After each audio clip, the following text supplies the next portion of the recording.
Avec la taxe d'apprentissage, donnons-leur des ailes. Avec votre CCI, investissez dans votre avenir et celui de votre région. Faites votre déclaration et votre paiement en ligne jusqu'au 29 février 2012. L'aéroport Toulouse-Blagnac, le partenaire des entreprises du Grand Sud-Ouest, vous présente l'interview Objectif News de 18h.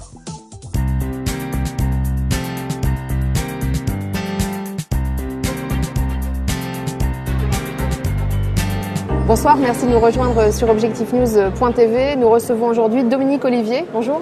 Bonjour. Vous êtes directeur de la coopérative Ferme de Figeac, une entreprise coopérative créée par des agriculteurs du nord-est du Lot. C'est ça. Vous êtes présent au salon de l'innovation, Midinov, ici à Toulouse, parce que vous êtes engagé dans une démarche d'innovation, une démarche innovante, basée sur une démarche prospective elle-même. Est-ce que vous pouvez nous expliquer l'origine de votre réflexion ? Alors tout d'abord, cette coopérative a été créée en 1985 avec 1 millier d'agriculteurs. Aujourd'hui, ils sont plus de 650.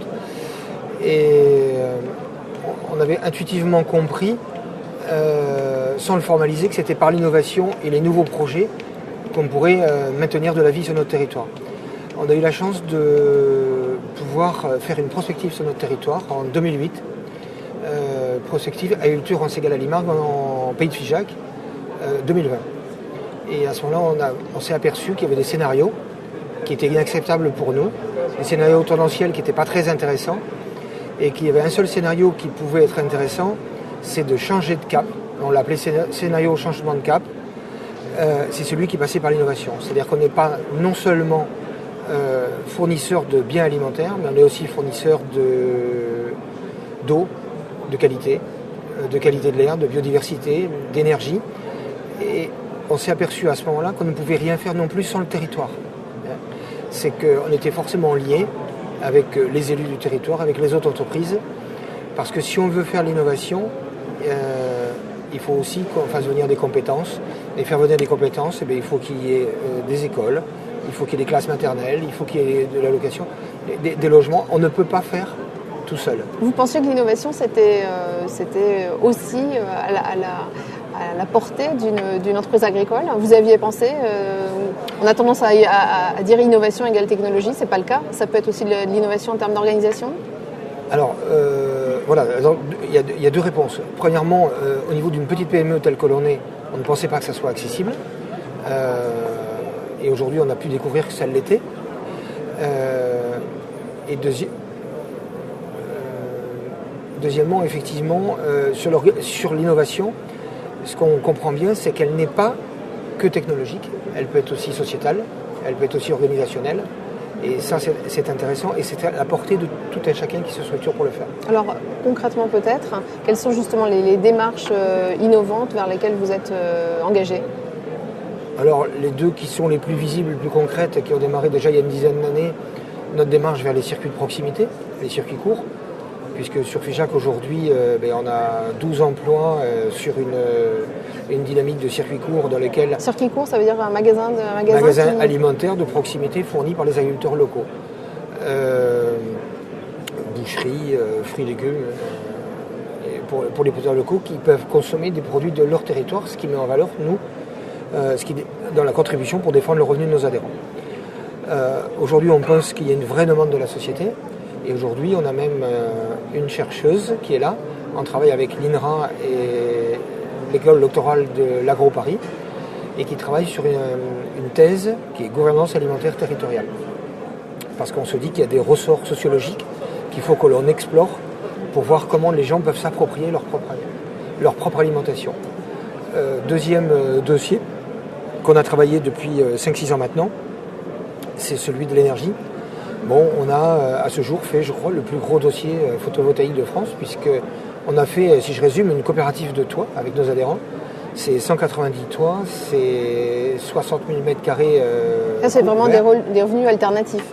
Ce sont des revenus complémentaires qui n'auraient pas existé. Mais pour ce faire, il fallait qu'on soit en posture d'innovation.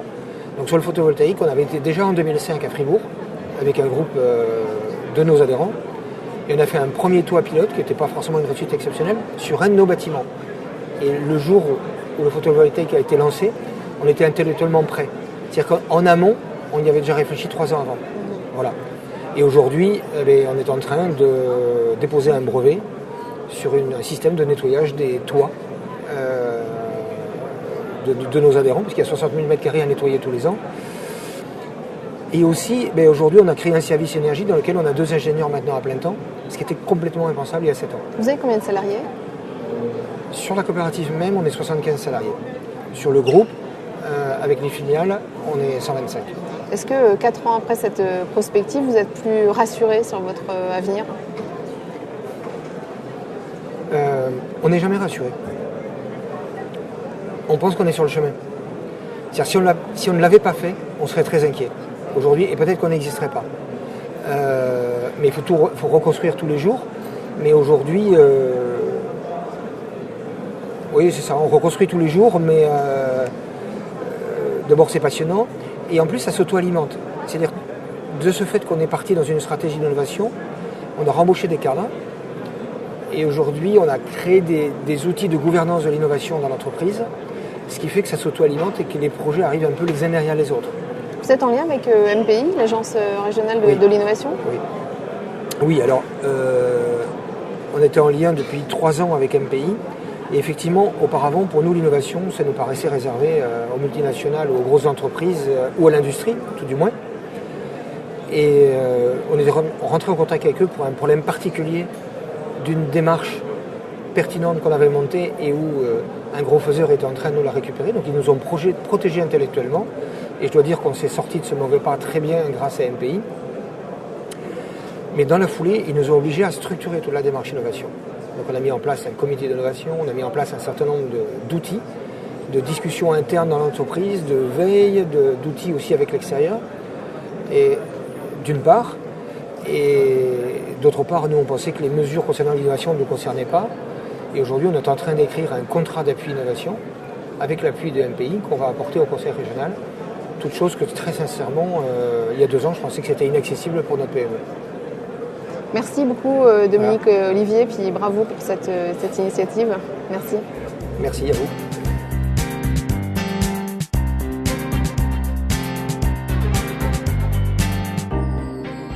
Avec la taxe d'apprentissage, donnons-leur des ailes. Avec votre CCI, investissez dans votre avenir et celui de votre région. Faites votre déclaration et votre paiement en ligne jusqu'au 29 février 2012. L'aéroport Toulouse-Blagnac, le partenaire des entreprises du Grand Sud-Ouest, vous présente l'interview Objectif News de 18h.